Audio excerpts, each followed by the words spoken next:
Hello guys, welcome to a brand new video on Tutorials Point. In today's video, I'm going to teach you some easy steps on how you can contact the customer service of PayPal.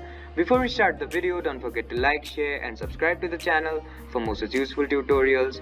Without further ado, let's move on to the video. First of all, make sure that you're connected to the internet.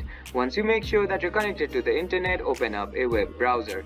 Now, once the web browser is open up on your screen, type in www.paypal.com and hit enter. After the home page of PayPal opens up on your screen, make sure that you're logged in. Once you make sure that you're logged in, scroll down to the bottom of the page and click on this Contact Us option. After you click on the Contact Us option, you'll be guided to another page. Now, there are various ways to contact the customer service of PayPal. You can manually search for the issue and find the solution by clicking on this option and searching for whatever issue you are facing on PayPal, or you can choose from these common issues shown here. You can also choose to chat with the community of PayPal by clicking on this option. You can choose to contact the resolution center by clicking on this option, or you can directly call the PayPal company by clicking on this option. I hope this video helped you to contact the customer service of PayPal. Don't forget to like, share and subscribe to the channel for more such useful tutorials.